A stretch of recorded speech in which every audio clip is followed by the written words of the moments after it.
Aló, aló, aló.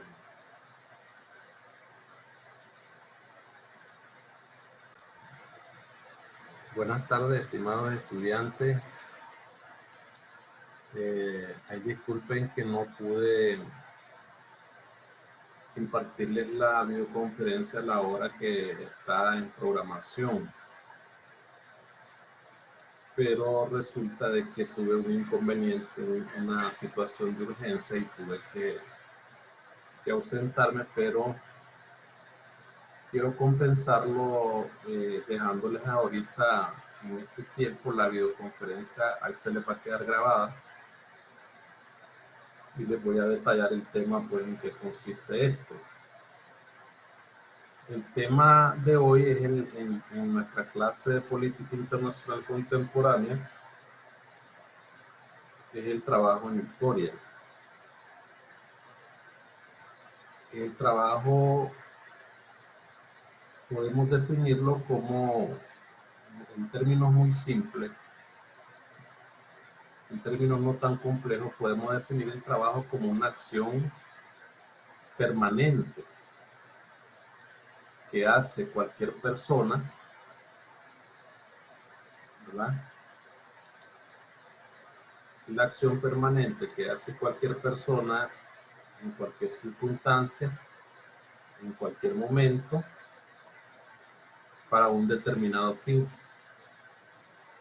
¿verdad? Para un determinado fin.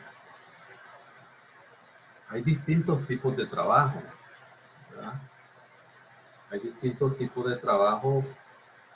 Los trabajos no los vas a diferenciar o no los vas a marginar por el simple hecho por el lugar que ocupa ese trabajo dentro de la sociedad, o sea, el trabajo social que realiza la persona.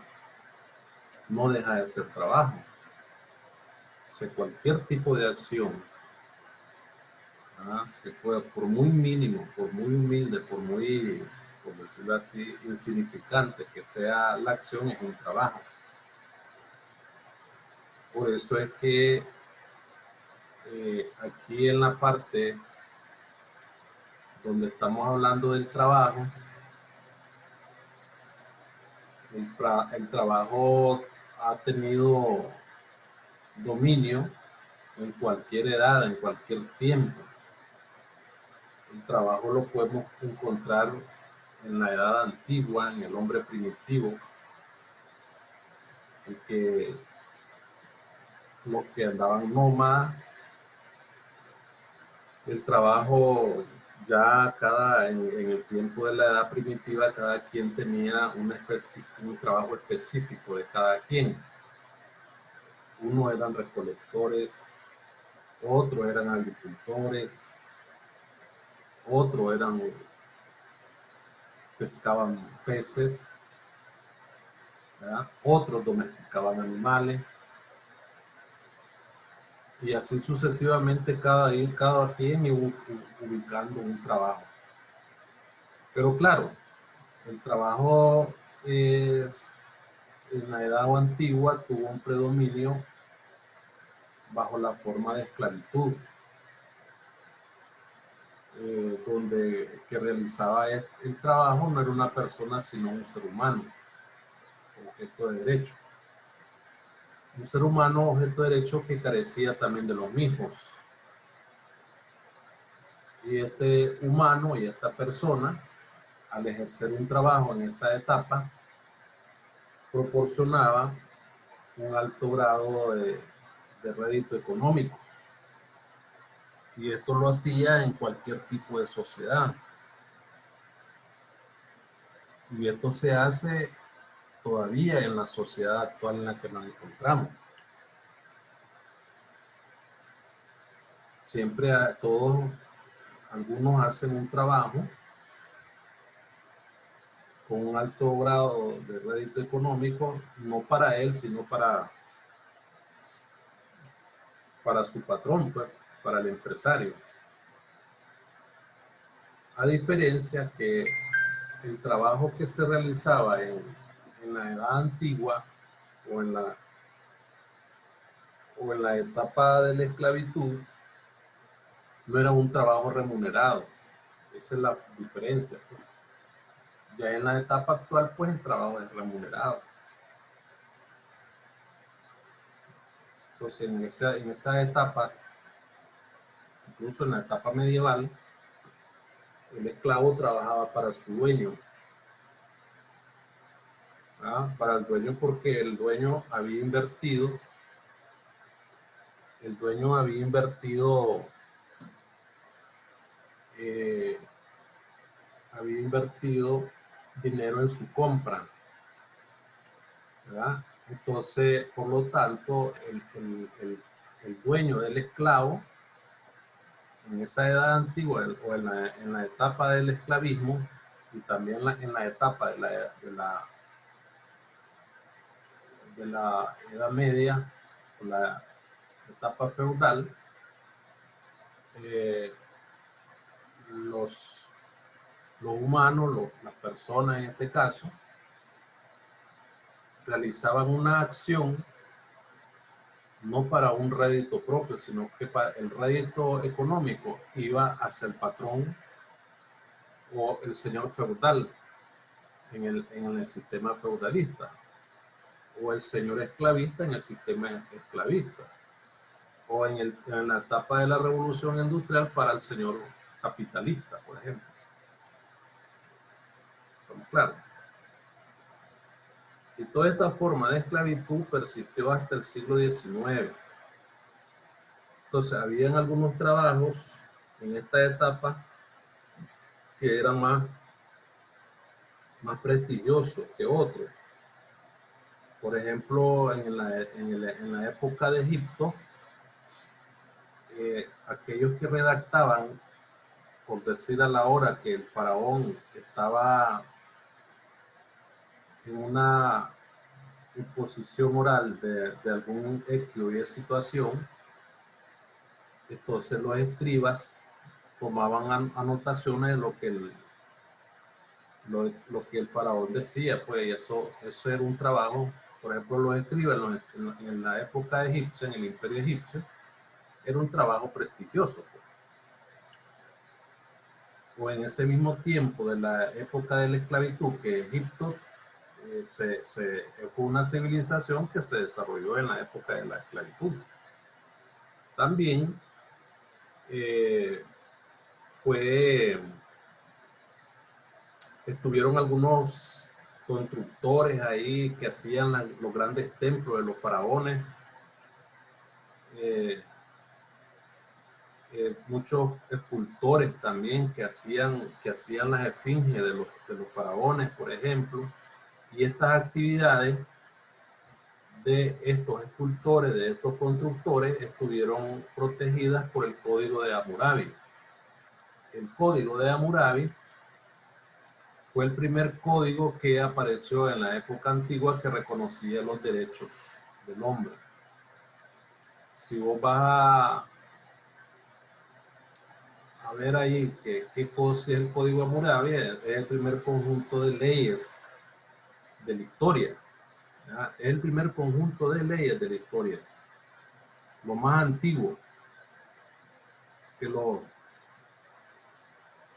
que han encontrado, ¿verdad? Que se han encontrado, y uno de los ejemplares de este Código Hammurabi eh, lleva el nombre del rey Hammurabi, que gobernaba, eh, creo que persa, creo yo, en ese entonces, creo, si no me equivoco, que gobernaba Persa eh, en ese momento, ¿verdad? Entonces, es el primer conjunto de leyes que reconocían una especie de derecho del trabajador. Este, por ejemplo, aquí lo tengo el Código Hammurabi y tiene algunas réplicas, perdón, una serie de...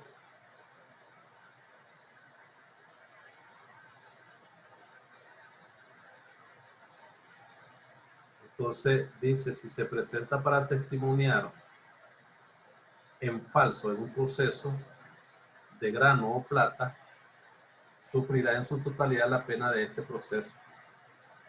Es uno de los códigos. Ustedes saben que el código es una norma de comportamiento, es una ley prácticamente. ¿Estamos claros? Dice otro, si un señor roba un buey, un cordero, o un asno, un cerdo o una vaca, si lo robado pertenece a la religión o si pertenece al Estado, restituirá hasta 30 veces su valor. Si pertenece a un subalterno, lo restituirá hasta 10 veces. Si el ladrón no tiene con qué restituir, será castigado con la muerte. Raro, ¿verdad? Los derechos que ahí aparecen, los derechos de las personas. Si el esclavo huye de la casa de aquel que lo prendió, este hombre lo jurará así por el Dios al dueño del esclavo y se marchará libre. Pues son algunos aspectos de lo que se aprobó en tiempo de Hammurabi. Entonces, todas estas actividades en tiempo del imperio egipcio que tenían que ver con el trabajo, estuvieran protegidos por ese código, pues porque acuérdense que en ese tiempo de los imperios antiguos como egipcio, Mesopotamia, persa, la esclavitud se practicó como una forma muy común, pues. Vender a una persona, a un señor que tenía tierra y posesiones o ganado, entonces era normal pues vender un esclavo. Y se compraba el esclavo, entonces el esclavo, su trabajo que hacía el esclavo era gratis. ¿Verdad? Era gratis, no se le reconocía ningún tipo de remuneración, excepto la vida, pues. Y aún así, si él se iba se marchaba de la potestad de su dueño, entonces era castigado con la muerte, pues si lo capturaban. Entonces, hablando siempre de la época antigua, las actividades agrícolas, que son trabajo también, se fueron fundamentando, como se los decía al principio, tanto para la economía antigua como para la medieval. Se fueron fundamentando, no colocaron básicamente ahí en ese momento a quienes la ejercían en un lugar de privilegio, sino que el trabajo agrícola era considerado una actividad que sustentaba a las clases más calificadas. ¿Qué quiero decir con esto? De que la sociedad, la gente que trabajaba, como te digo, la mayoría eran esclavos. Como estos pueblos solo vivían en lucha por territorio, lucha por dominio, entonces la mayoría de los esclavos eran prisioneros de guerra, pues, y los hacían esclavos. O al extranjero también lo hacían esclavos, excepto en el imperio griego o en Grecia. En Grecia al extranjero le daban un trato preferencial, por decirlo así. En la Edad Media, por ejemplo, existía una distribución de funciones entre quienes peleaban por salvaguardar todo el reino en su defensa. O sea, los reinos de aquel tiempo eran constituidos por los nobles, ¿verdad? Y los que rezaban por el bien de todos, que era el clero. Entonces, acuérdense que la pirámide social de arriba hacia abajo estaba constituida de la siguiente manera: el monarca, que era el rey, después los nobles, después el clero, y abajo la última era el esclavo. Entonces, los últimos que constituían el peldaño de la pirámide social de los de abajo eran los que trabajaban más duramente y pagaban un rédito, pagaban un impuesto a los de arriba. Los de arriba no pagaban nada porque no trabajaban, pues eran los dueños de las propiedades. Entonces, en la etapa medieval decía que estaba a cargo de los vasallos. Entonces, los vasallos venían siendo los siervos de la gleba. Y los vasallos también entran en la pirámide social de la que estoy hablando. Pero los vasallos no tampoco trabajaban, ¿verdad? Por ejemplo, en el estamento social que existía durante la Revolución Francesa o antes de la Revolución Francesa, en la etapa medieval, solo los campesinos trabajaban. Es por eso la razón de que se da una revolución en Francia. Porque quienes trabajaban y mantenían el sistema monárquico eran los campesinos, los artesanos, los obreros.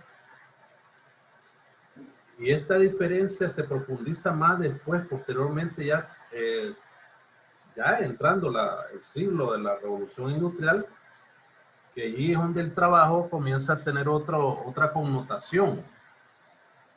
¿Por qué en la revolución industrial el trabajo tiende a tener otra connotación? Porque es el mismo trabajo, ¿verdad? El trabajo que se aprecia en las fábricas de la revolución industrial en Inglaterra provoca otra estructura gremial, perdón, otra estructura social. Ya está la burguesía y están los proletarios, por ejemplo, ya se diferencian. Ya se identifican y se diferencian esas dos grandes clases importantes dentro de la revolución industrial. Entonces, las actividades independientes ahí, cada quien hacía su trabajo, pero ya iban diferenciándose de acuerdo al trabajo que ocupaba cada uno en el sistema industrial de ese momento. Entonces, en la edad moderna, también en la etapa medieval, decía, estamos en la revolución industrial, que la revolución industrial provoca un gran cambio de lo medieval a lo moderno. Entonces, aquí el trabajo en el medieval también se practica el esclavismo. Yo diría, tal vez, podría estar equivocado. Podría estar tal vez equivocado, pero yo diría que también en la etapa moderna, en la etapa actual, se practica el esclavismo. Diría yo, pues, diría que es una suposición para abrir un debate, pues para abrir un debate equivocado o no, podríamos abrir un debate si en la etapa actual hay esclavitud. Hay que verlo, hay que estudiarlo, analizarlo por todos los aspectos que se dan en el ambiente de la relación trabajo social o las organizaciones que están dedicadas a un tipo de sistema que se dedican a actividades meramente ilícitas, pues por ejemplo la trata de personas. Yo diría que eso se aproxima más a esclavitud que a otro negocio, pues. Claro que es negocio para el que practica esa cosa fea, pues de tratar personas, de vender personas de un lado a otro, pues. Entonces, que la ocupan para cualquier cosa, pues, porque por ejemplo, si te vas a jóvenes de una edad bastante joven, pues las van a ocupar para prostituirse, y si no se prostituyen, obligadamente las hacen, pues. Aunque les dan su salario, evidentemente, y que es un trabajo. No estoy diciendo que no sea trabajo. Yo lo dije al principio de que todo es trabajo. Hasta el mismo narcotraficante, el mismo tratador de blanca, es trabajo lo que hace. Obviamente que hay dos tipos de trabajo. Uno es moral, ¿verdad? Ahí sí te voy a decir claramente. Ahora hay que ver qué tipo de trabajo consideras un trabajo moral y el otro trabajo amoral, sin reglas, sin normas morales. Son dos trabajos distintos. Entonces, allí vos vas a clasificar cualquier tipo de trabajo que no sea meramente un trabajo moral. Ahora, por el otro lado, vos vas a identificar un trabajo que sea meramente moral, pues. Si te dedicas a bailar también en danza, ese es un trabajo. Podemos entender qué tipo de baile puedes hacer, pues. pero ahí podés clasificar un trabajo amoral si el tipo de baile no es moral. Entonces, todo ese tipo de cosas entran de lo que es el concepto de trabajo en la historia. ¿Y por qué el trabajo se ubica dentro de lo que es la política internacional? Porque, ya les voy a decir por qué. Porque eventualmente, después de la Segunda Guerra Mundial, perdón, después de la Primera Guerra Mundial, se crea una organización internacional del trabajo. ¿Estamos claros? Que se conoce como la OIT. Entonces, la Organización Internacional del Trabajo, déjame ver aquí, voy a verificar en Google. Solo dame un tiempo. Organización Internacional del Trabajo, aquí está. Vamos a ver aquí. Aquí está. Organización Internacional del Trabajo. Dice, es un organismo especializado de la ONU que tiene como objetivo la promoción de la justicia social y el reconocimiento de las normas fundamentales del trabajo, la creación de oportunidades de empleo. ¿No? Claro, se fundó en el año de 1919. Sus oficinas centrales están en Ginebra, Suiza. ¿Cuál es su objetivo? Proteger y promover los derechos relacionados con el trabajo. Entonces, por ese motivo, el trabajo en la historia tiene cabida en lo que es la clase de política internacional del trabajo, además porque la OIT se crea en la etapa contemporánea. Así de sencillo. Para que tome nota, yo creo que solo tengo a Sandra, ¿verdad, Sandra? Ahí está, Sandra. Bueno, buenas tardes, Sí, Sandra. profe, ¿cómo está? Buenas tardes, profe. Entonces, me estás escuchando bien, ¿verdad, Sandra? Sí, profe, lo estoy Ah, escuchando. bueno. Es que no tenés interrupción, tengo un abanico aquí que no me quisiera el otro lado porque está muy fuerte, pero no hay interrupción, No, no me escuchas tranquilo, se interrupción. escucha bien. No, Todo bien, se ok, escucha sigo bien. pues.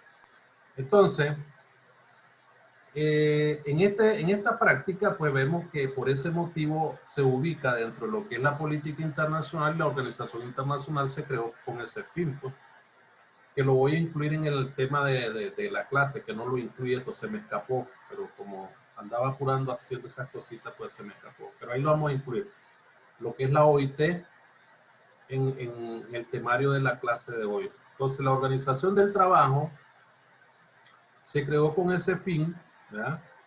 En 1919, que fue después de la revolución, después de la Primera Guerra Mundial, se creó la OIT. Fue una organización prácticamente técnica, ¿verdad?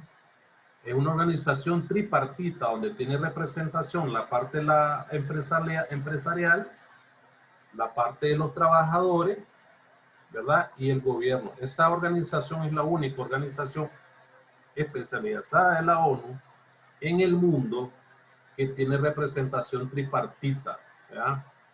No es una organización política. Hay que diferenciarla. La OIT no es ninguna organización política.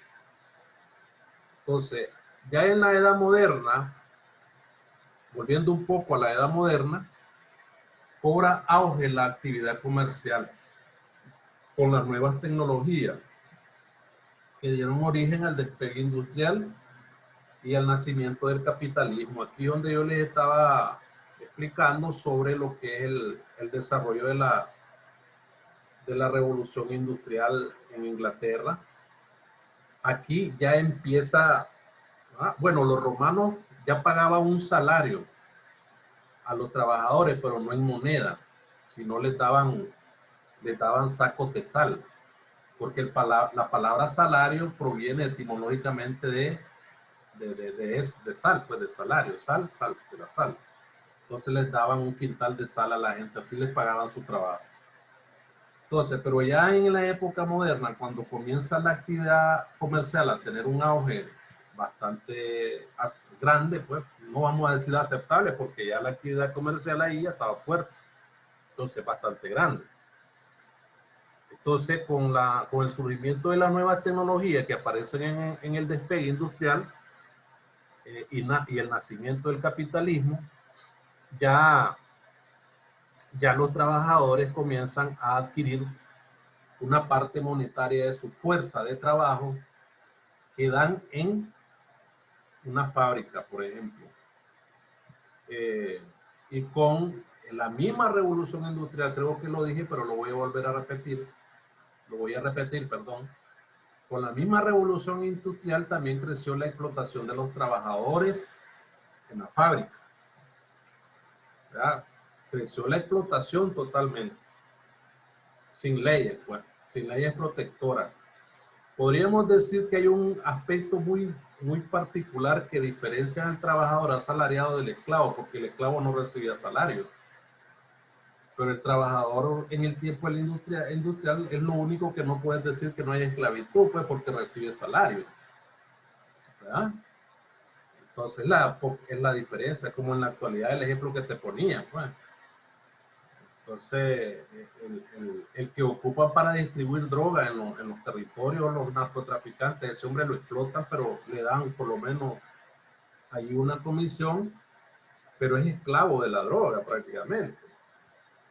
Entonces, en el tiempo de la revolución industrial, las leyes, pues, no habían leyes que protegieran al trabajador, porque las condiciones de trabajo también en el tiempo de la revolución industrial eran insalubres, no había condiciones de trabajo.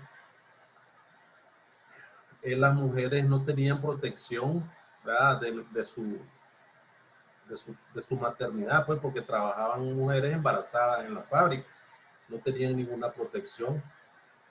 Aún acá en la actualidad, en Nicaragua, en cualquier otro país, hay mujeres que están embarazadas, ¿verdad? Y les dan cierta protección, pero en otro lugar les dan un subsidio y después las corren, ¿verdad? Cuando piden subsidio las mujeres que salen embarazadas en las empresas, entonces después les dan un subsidio y después las corren. Eso es totalmente injusto. Entonces, todo esto no había ninguna justicia social, pues. Entonces, el trabajo provoca un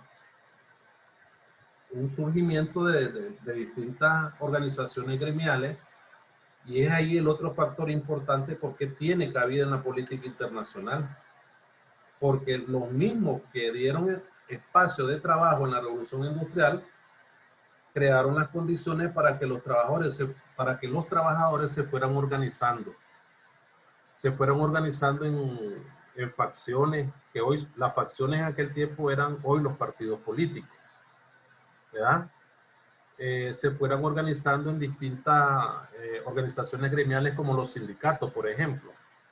Ahí ya comienzan los sindicatos a surgir en ese momento. La iglesia entra a jugar un rol muy importante ahí con los trabajadores, pues. Entonces, es a partir de esta inequidad, oye, inequidad me refiero a la desigualdad, ¿verdad? Como a lo que me refería, pues eran trabajos sin condiciones salubres, sin protección a las madres, ni de la familia, ni del trabajo a menores, sin descanso y por jornadas laborales agotadoras, casi trabajaban 15, 17 horas, ¿verdad? Entonces, es a partir de esa desigualdad y cómo reaccionan a ella que se comenzó a gestarse el derecho laboral. Entonces, aparece el derecho laboral ya a tener cabida para defender a los trabajadores, ¿verdad?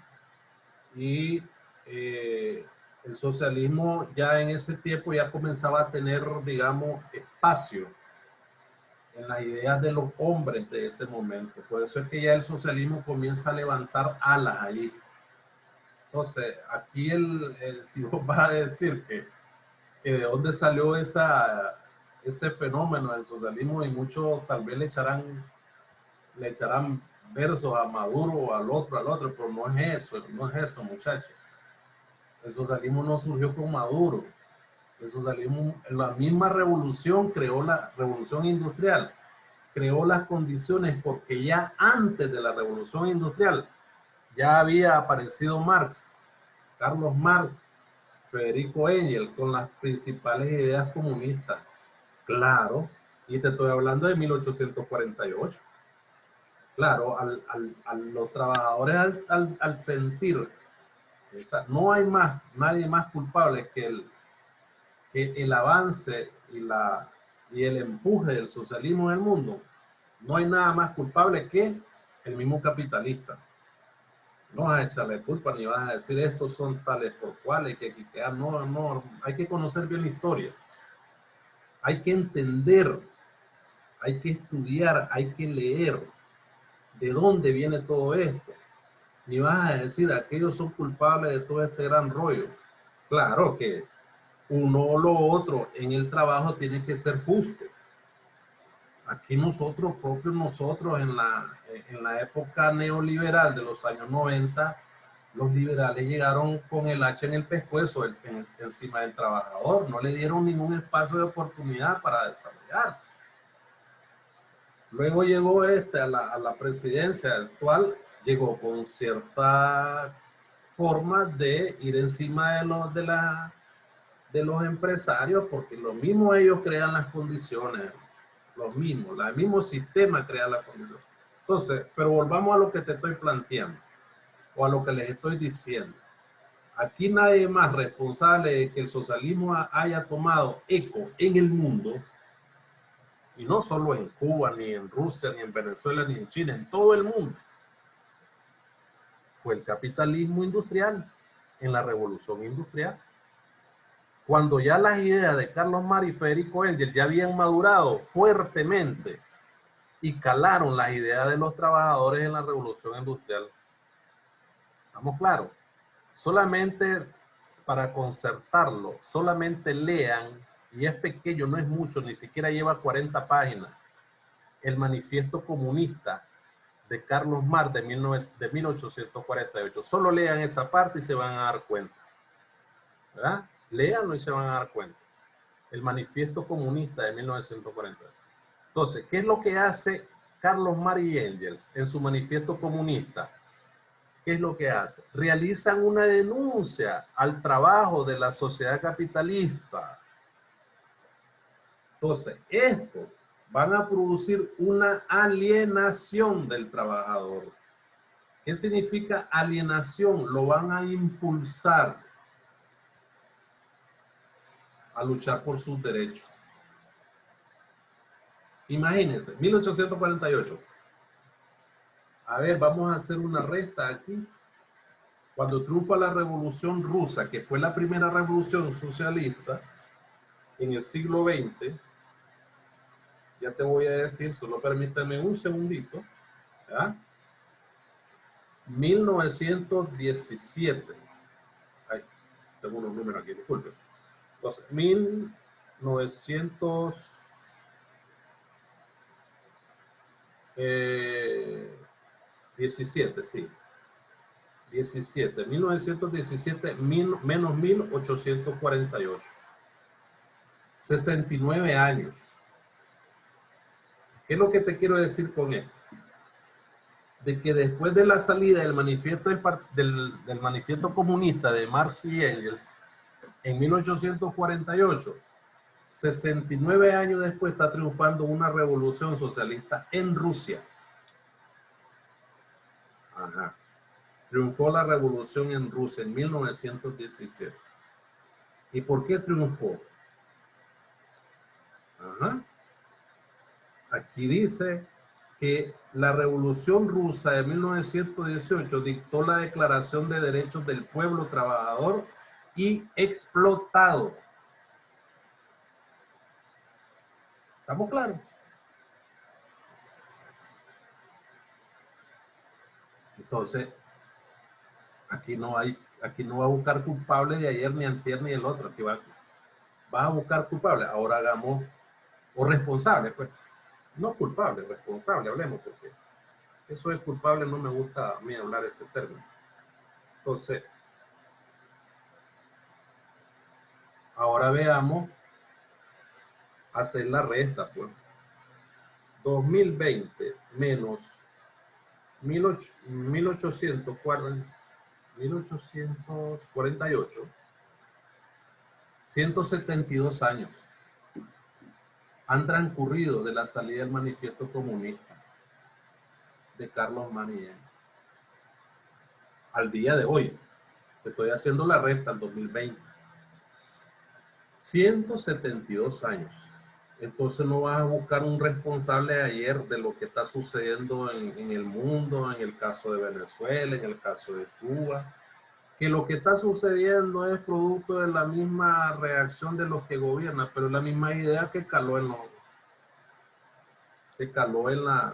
las ideas de ellos, pues. ¿Estamos claros? O hay un chauvinismo, le llaman eso. Chauvinismo, ¿verdad? Donde los mismos capitalistas andan metidos sincronizados en el sistema socialismo. Entonces, eso es una mezcla de todo. Entonces, lo que no hay, se puede decir en ese sentido, lo que no hay es un socialismo puro. Entonces, la Primera Guerra Mundial exigió la existencia de trabajadores en la fábrica y todo, pues todo cambió.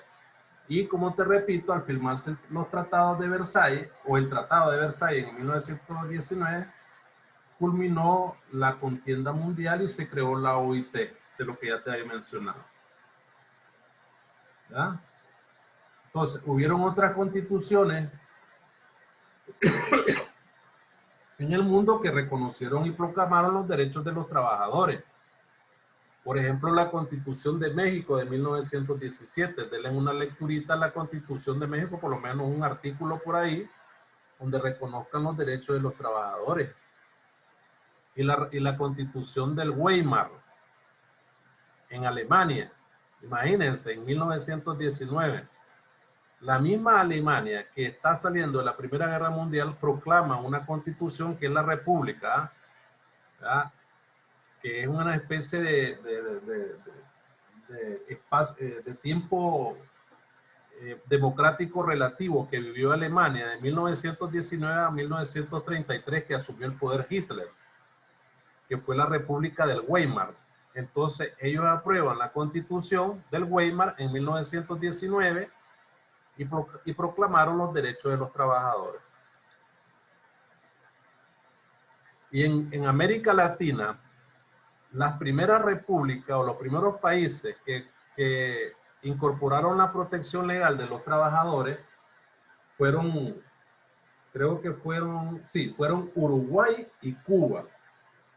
Uruguay lo hizo en 1934 y Cuba lo hizo en 1940. En el caso de Nicaragua, aprobó el Código Laboral.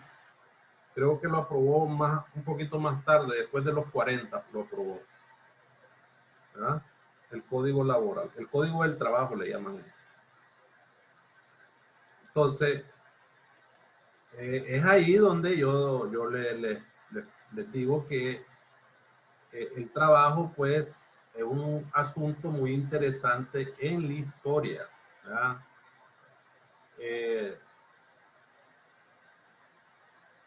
Y durante todas las civilizaciones, el trabajo fue considerado como una actividad despreciable, ¿verdad? ¿Verdad?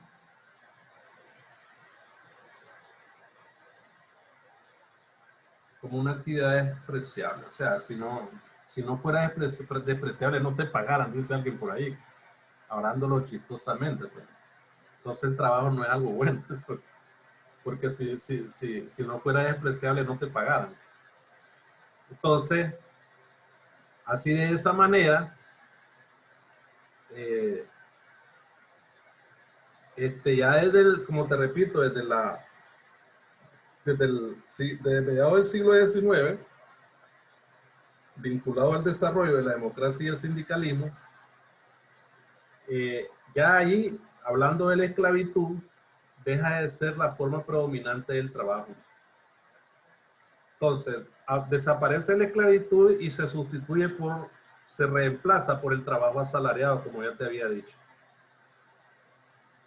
Entonces, con él aparece una valoración social positiva del trabajo, por primera vez en la historia de la humanidad. ¿Estamos claros? Entonces, como le repito, el estudio del trabajo va más allá de las relaciones sociales de empleo, para concentrarse en el mundo más amplio y complejo concepto del trabajo. Ahora, hay una cantidad de tipos de trabajo, pues, ¿verdad? Como te digo, de acuerdo a una clasificación moral o no moral, pues, pero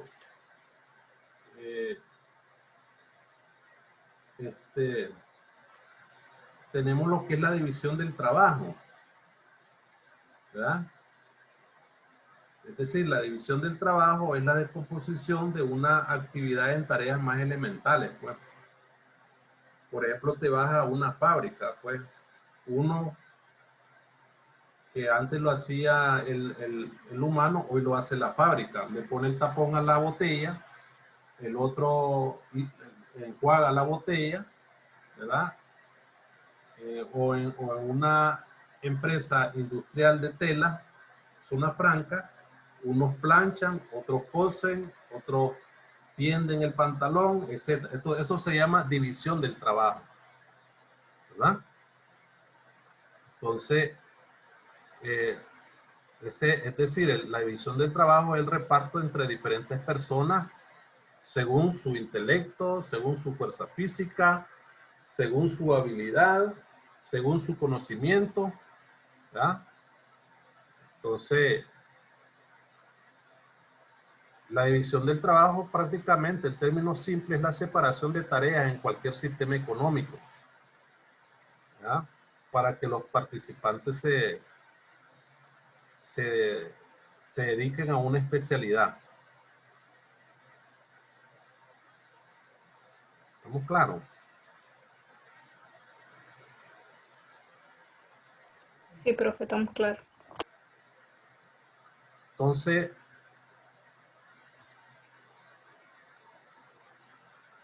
es lo que más o menos quería expresarles a ustedes, pero más adelante hay que estudiar algunos aspectos convencionales del trabajo, pues que fueron dándole mayor énfasis a la tecnificación del trabajo, como es el Taylorismo, el Fordismo, la División Internacional del Trabajo, que esto lo vamos a estudiar en la próxima clase, porque ya aquí el Zoom me está pidiendo que me queda poco tiempo, ¿verdad? Pero vamos a continuar con la división del trabajo, vamos a hablar de la división del trabajo en la próxima clase.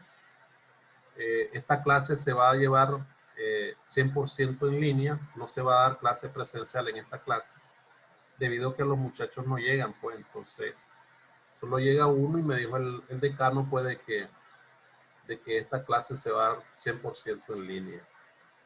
Yo ya les había mandado una comunicación y quiero pues que queden claros de esta.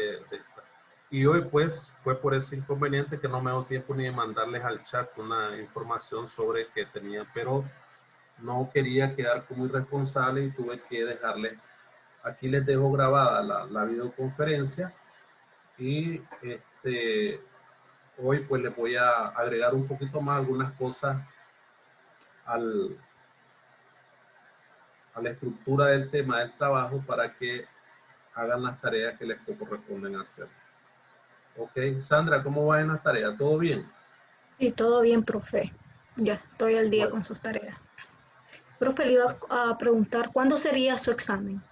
espérame, no te escucho. Diga. ¿Su examen cuándo es, profe? ¿Cuándo empezaría? Ahorita voy a mandar, el profesor mandó la información, ahorita lo manda a todos los WhatsApp, a los WhatsApp grupal para que lo vean hoy, Ah, el ok. calendario. Sí, está bien, profe. Va pues. Ok, Sandrita, muchas gracias por haberse conectado. Yo lo que le deseo es suerte, que la pase bien y cuídese. Adiós, nos vemos. Igual, profe, cuídese. Pase buenas tardes. Va pues, gracias.